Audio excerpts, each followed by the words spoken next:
네, 주님의 이름으로 문안드립니다. 그간 일주일간 잘 지내셨습니까? 아시다시피 지금 코로나19 바이러스로 인해서 계속해서 참 어려운 지경에 있습니다. 그래서 여러분 주님 은총 속에서 평안하시기를 진심으로 바랍니다. 우리 온라인으로 예배를 드리고 있습니다. 그래서 방금 읽으신 성경 봉독을 온라인으로 여러분께서 얼마나 잘 읽으셨는지 제가 한번 퀴즈를 내보겠습니다.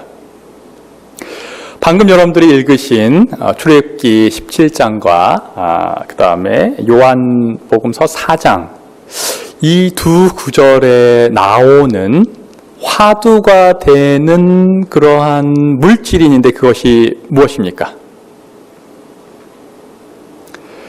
제가 지금 보이지는 않지만 느낌에 여기저기서 정답이 나오고 있는 것 같습니다. 힌트가 있다면은 제가 물질이라 그랬죠. 물질. 예.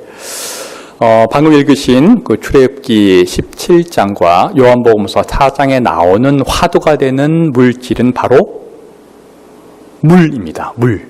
예. 출애굽기 17장에서는 물을 달라고 이스라엘 백성들이 막 모세에게 원망을 하고 대드는 장면이었고, 그다음 요한복음 4장에 있는 말씀은 그 야곱의 우물이라는 그 물로 그 우물을 떠기 위해서 물동이고 당시 사마리아 여인이 가서 그 물의 이야기를 하는 그런 이야기입니다. 자, 이 두 가지의 이야기에 나오는 물은 어떤 물입니까? 이 물은 우리가 잘 알고 있는 그 물입니다. 마시는 물이죠. 바로 이 세상을 살아가면서 우리의 육신이 반드시 필요로 하는 가장 기본이 되는 그러한 요소로서의 그 물입니다. 육신이 필요한 물이라는 뜻이지요. 자, 그런데 요한복음 4장 후반부에 나오는 예수님께서는 이 물에 대해서 전혀 다른 이야기를 하십니다. 지금 말한 그 물과는 다른 어떤 물에 대해서 이야기하고 계십니다. 바로 그 다른 물은 어떤 물입니까? 이 세상에 육신이 필요한 물이 아니라 우리의 영이 필요로 하는 이 지상의 것이 아닌 하나님 나라의 그쪽에 있는 그 영적인 물에 대해서 이야기하고 있습니다. 똑같은 물에 대해서 얘기하지만, 그리고 그 물을 직접 보고 있지만 이 물이 아니라 다른 그 물에 대해서 말씀을 하고 있다는 뜻입니다. 이게 무슨 말씀입니까? 이 말씀은 우리가 이 세상을 살아가고 있지만 동시에 영적인 하나님 나라를 함께 살아가야 된다는 그러한 오묘한 뜻이 담겨 있는 것입니다. 그런데 안타깝게도 이 사마리아 여인은 그 의미를 파악하지 못했습니다. 예수님과 대화하면서 이 물, 육신을 위한 이 물에 대해서만 계속 초점을 두고 예수님께서 이 물이 아닌 그 물에 대해서 말씀하시는데도 그 물을 이 물이라고 생각하고 이 물을 그 물이라고, 그 물을 더 달라고 이렇게 말씀하십니다. 좀 어렵네요. 이해가 되셨죠? 그래서 이렇게 이야기합니다. 요한복음 4장 13절 14절입니다. 예수께서 말씀하셨다. 이 물을 마시는 사람은 다시 목마를 것이다. 그러나 내가 주는 물을 마시는 사람은 영원히 목마르지 아니할 것이다. 내가 주는 물은 그 사람 속에서 영생에 이르게 하는 샘물이 될 것이다. 이렇게 물을 말씀하셨는데 방금 말씀드린 대로 이 여인은 이해하지 못하고 이렇게 말했다는 것이죠. 15절입니다. 그 여자가 말하였다. 선생님, 그 물을 나에게 주셔서 내가 목마르지도 않고 또 물을 길러 여기까지 나오지도 않게 해주십시오. 무슨 말씀인지 아셨죠? 지금 이 여인이 그 물을 나에게 주셔서 할 때 그 물이, 예수님이 말한 그 물은 이 물, 육신을 위한 물이 아니라 영적인 그 다른 영생의 물인데 이 여인이 이해하지 못하고 계속해서 그 물을 이 물이라고 표현하면서 생각하면서 이 물을 그 물이라고 지금 착각하고 있다는 거죠. 저도 말하다 보니까 많이 헷갈립니다. 여러분들은 워낙 현명하시니까 이해하셨으리라 믿습니다. 이 오묘막직한 이 이야기를 이 사마리아 여인은 이해하지 못했다는 것이죠. 더욱 안타까운 것은 이해를 못하니까 예수님이 거기서 말씀을 그만하십니다. 오늘 읽지는 않았지만 16절에 보면요, 예수님이 그냥 다른 얘기 하십니다. 네 남편이 어디 있느냐 하면서 다른 얘기를 하세요. 참 안타까운 일이죠. 자, 여러분, 우리가 지금 보면서 이 오묘막직한 이 이야기를 왜 그렇게 이해를 못할까 안타깝잖아요. 그런데 말입니다. 과연 우리들은 이해를 하고 있는 것일까요? 우리들은 똑같은 이 세상 것을 보지만 그 속에서 하나님 나라의 영적인 그 안목으로 보고 있냐는 말씀입니다. 우리가 이 세상을 살아가지만 동시에 하나님 나라를 제대로 살아가고 있냐는 말씀입니다. 사마리아 여인처럼 우리도 이해 못하고 그렇게 살아가고 있지 않냐는 말씀입니다. 많은 경우에 우리 또한 사마리아 여인처럼 이 의미를 이해하지 못하고 적용하지 못하고 살아갈 때가 많이 있다는 사실입니다. 한번 우리의 신앙을 그래서 점검해 보고 싶습니다. 우리 신앙인의 삶이라는 것은 방금 말씀대로 이 세상을 살아가면서 동시에 하나님 나라를 살아가는 그러한 어찌 보면 두 가지 세상을 함께 살아가야 되는 그런 과정 속에 있습니다. 어떻게 보면 여러분 그냥 하나만 살아가는 것이 참 쉽습니다. 우리가 예수를 믿기 전이라면은 그냥 세상적인 것에만 눈이 그냥 살아가는 것이죠. 근데 예수님을 알게 되고 영생이 무엇인지를 알게 된 다음부터는 이제 우리가 다른 생각을 해야 된다는 것입니다. 이 물을 보면서 이 물이 아닌 그 물을 생각해야 된다는 것이죠. 결단하기는 어렵지만 만약에 우리가 결단을 할 수 있다면 하나님의 그 영적인 세상을 알았으니 이 세상을 그냥 포기하고 그냥 산으로 들어가서 하나님만 경배하고 살면은 굉장히 심플합니다. 결단을 하지 못해서 그렇지 한다면은 그게 더 쉽습니다. 그런데 이거는 이 세상에서 살면서 동시에 하나님 나라를 살아가는 것이니까 이게 사실은 더 어렵습니다. 두 마리의 토끼를 쫓으라는 것이죠. 특별히 여러분 성경을 보시면 예수님께서는 더더욱 강조를 하십니다. 뭐라고 말씀하시죠? 너희가 이 세상 한가운데서 빛과 소금이 되라고 합니다. 이게 나를 알았으니까 나만 믿기 위해서 세상을 저버리고 어디 수도원에 들어가지 산에 들어가지 하지 않고 오히려 나를 알았으니 세상 한복판에 더 가서 그곳에서 세상의 빛과 소금의 역할을 하라는 말씀입니다. 이 세상을 살아가면서 동시에 하나님 나라를 살아가는 것이고 그것에 더 나아가서 그 속에서 하나님 나라가 맞다는 사실을 네 인생 속에서 나타내 보이라는 빛과 소금이 되라는 이러한 어려운 제안을 하십니다. 너무나 어려운 것이지요.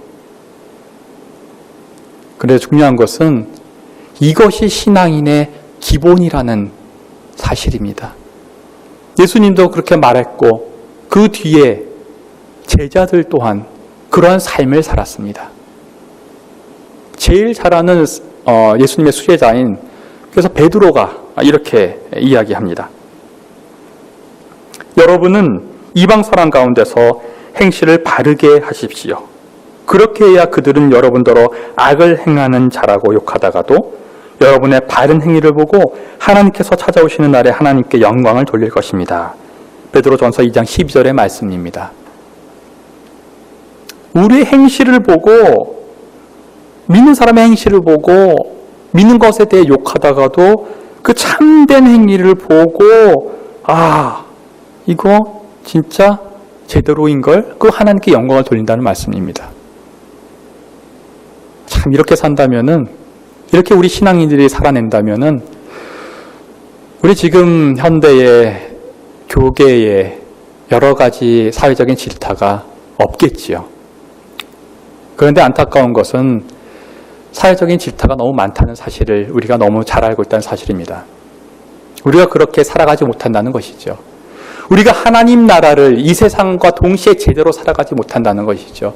그 속에서 하나님 나라의 빛과 소금의 역할을 하지 못한다는 것입니다. 따라서 우리는 이 사마리아 여인을 탓할 것이 아니라 우리 스스로도 제대로 이해 못하고 제대로 적용하지 못한다는 사실입니다. 여러분, 다시 한번 묻습니다. 정말로 이 세상을 살아가면서 동시에 하나님 나라를 제대로 살아가고 계십니까?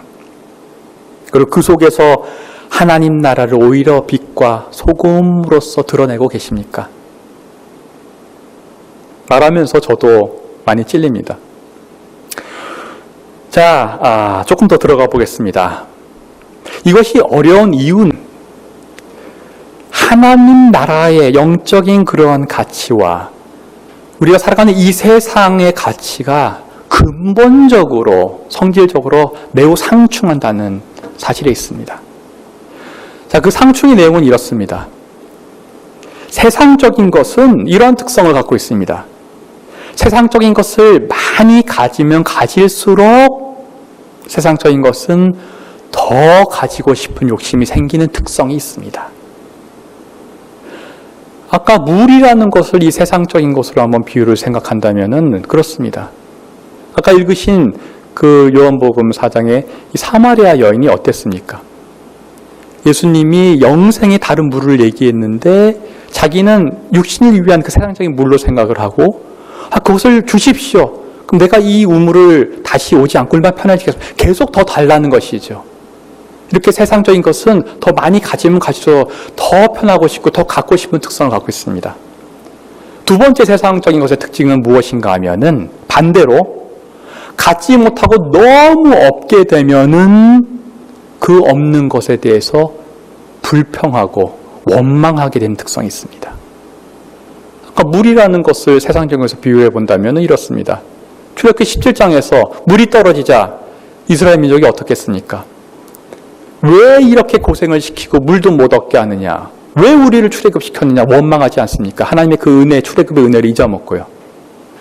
이렇게 세상적인 특성은 없으면 그냥 없어서 없으려니 하지 않고 왜 없는지, 왜 나는 못 가졌는지, 왜 남들은 가졌는데 나는 못 가졌는지 원망하고 이렇게 대들게 되는 그런 특성이 있다는 것입니다.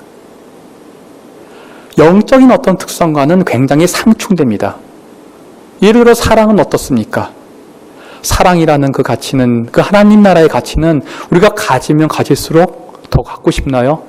가지면 가질수록 더 나누고 싶은 것이 사랑의 특성이죠. 전혀 다르죠. 사랑이 없게 되면 어떨까요?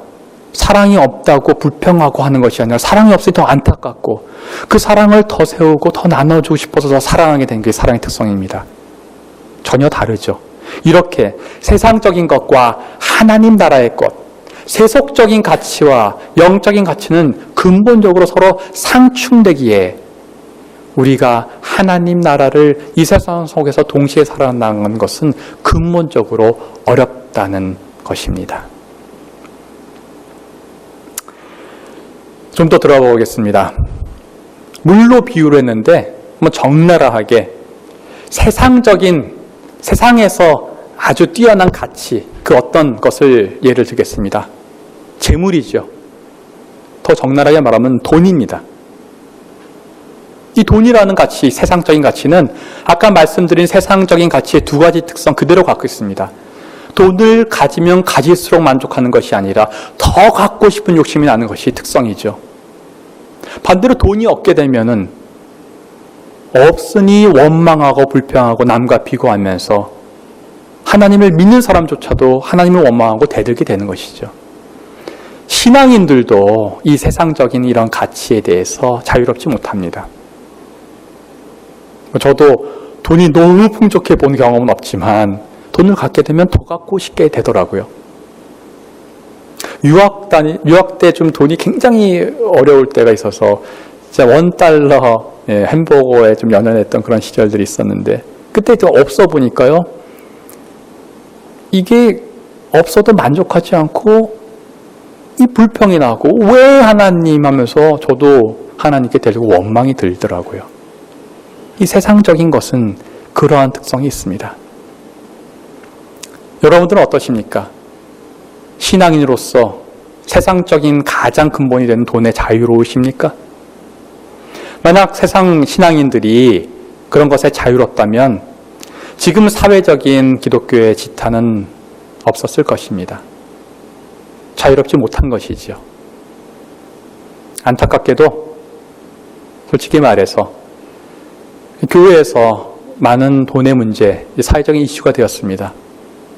헌금 횡령 문제, 재정의 불투명성 문제가 사회의 여러 가지 다큐멘터리, 뉴스에서 다 나오고 있습니다. 그리고 심지어 그런 것에 앞장서는 분이 목회자가 되어서 기사로 나오고 있는 현실입니다. 여러분, 반면 예수님께서는 어떠셨습니까? 2주 전에 저희가 설교 말씀을 통해서 알았던 것처럼 마태복음 4장에 나오는 그러한 유혹에 예수님은 넘어가지 않으셨습니다. 그 세 가지 유혹 중 첫 번째가 바로 재물 돈의 유혹이었지 않습니까? 이 돌을 들어 빵이 되게 하라. 무가치한 돌을 가치가 있는 어떤 세상적인 것, 빵으로 표현되는 것으로 결국 세상적인 것에 사실은 재물 아닙니까? 이 재물 돈의 유혹에 예수님은 넘어가지 않으셨습니다. 그 시험에 통과하신 뒤에 예수님은 사역을 시작하셨고 끝까지 유지하셨습니다.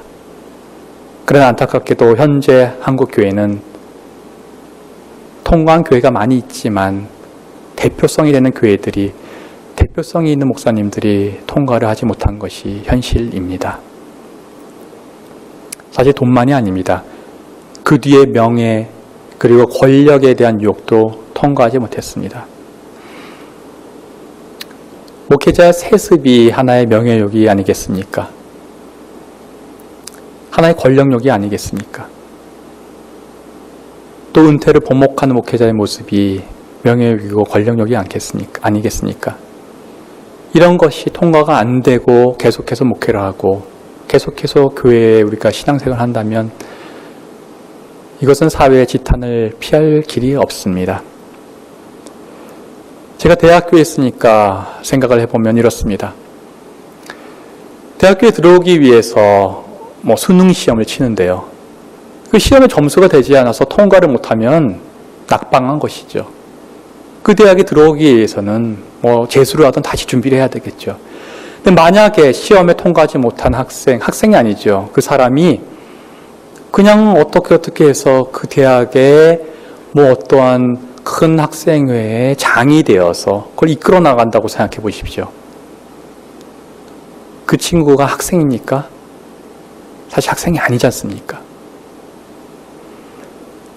반드시 통과해야 되는 그런 기본적인 돈과 명예와 권력에 대한 시험에 예수님께서 통과하지 못하셨다면 예수님은 사역을 하실 수도 없고 우리의 구세주일 수가 없습니다. 지금 많은 목회자와 우리 교회에 이런 문제로 넘어져 있다면 시험에 통과하지 못하고 대학에 다니는 그런 사람과 같습니다. 그가 학생이 아닌 것처럼 실례지만 그는 목회자라고 말하기 어렵습니다. 그리고 그는 신앙인이라고 부르기 어렵습니다. 참으로 다행인 것은 이처럼 우리가 죄인된 그런 상황이 있을 때 그래도 우리 주 예수 그리스도께서는 그 시험에 통과하시고 그 시험에 통과하여 끝까지 순응하여 하나님의 뜻을 십자가상에서 이루시고 부활하신 예수님께서는 우리가 죄인 되었을 때에 그것을 아시고 우리를 위해서 하나님의 뜻을 감당하셨던 것입니다. 오늘 읽으신 로마서 5장 8절입니다. 우리가 아직 죄인이었을 때에 그리스도께서 우리를 위하여 죽으셨습니다. 이리하여 하나님께서는 우리들에 대한 자기의 사랑을 실증하셨습니다. 할렐루야. 이렇게 우리가 죄인이고 우리가 이 세상을 살아가는데 하나님 나라를 동시에 제대로 살아가지 못하고 하나님 나라의 가치를 빛과 소금의 역할로 제대로 드러나지 못하는 이런 죄인인 이런 상황에 서 있는데 당연히 예수님께서는 2000년 전에 이 죄인된 우리들을 위하여 이 땅에 오셨고 이 해결하지 못하는 우리들의 문제, 이 죄의 문제를 해결하셨고 십자가에 달려 돌아가시고 부활하심으로써 하나님의 사랑을 확증하셨다는 사실입니다. 따라서 우리는 스스로 자책할 것도 없고 누구를 탓할 것도 없습니다. 바로 마실 물이 없다고 불평하고 모세에게 대들던 이스라엘 백성이 바로 우리 자신이고, 또 영원히 마실 물이 있다고 하자 그거 계속 더 달라고 쪼르던 사마리아인이 바로 우리일 뿐입니다. 우리 모두 죄인이라는 뜻입니다. 이제 우리는 그래서 오신 예수님의 십자가, 영생을 주시는 그 예수님의 십자가를 이 사순절 기간 동안 깊이 마음속에 간직해야 될 줄로 압니다.